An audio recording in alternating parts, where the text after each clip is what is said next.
সুকান্ত আচার্য। বলতো দেখি পতাকার মধ্যে কয়টি রং আছে? শিক্ষক এসে সুধারেন হেসে দ্বিতীয় শ্রেণীর কাছে। একসাথে নেমে সব ছেলে বলে চিৎকার করে জোরে, তিনটি বর্ণ রয়েছে রঙারং জাতীয় পতাকা জুড়ে। শ্রেণীর পেছনে বেঞ্চের কোণে শিশু ছিল এক বসে, পতাকার মাঝে 5 রং আছে, বন্যাসু মৃদু হাসে। কথা শুনে তার বাকি শিশু বলে হেসে খায় দুটো ফুটি। শিক্ষক মেরে বন্ধ রেখে বোঝাও কি করে 5টি।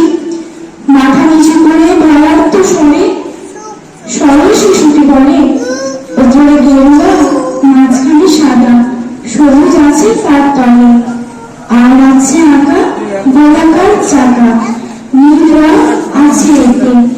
শিক্ষক বলে এদিকে ধরলে তবু হচ্ছে 4টে।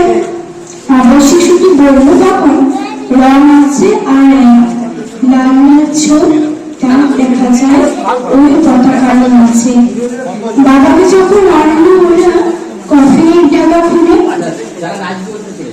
জড়ানো রয়েছে দেহখানাটা পতাকা আর ফুলে। রক্তের দামে ছিল লাল ছোপ ওই পতাকার কাছে। এই নিয়ে মোট হলো 5টি। এবার তো ঠিক আছে। সরল শিশুটির জবাবখানি কাঁপিয়ে দিল ভুল, অশ্রুয়েরও নরম ধরে শুকনো হল।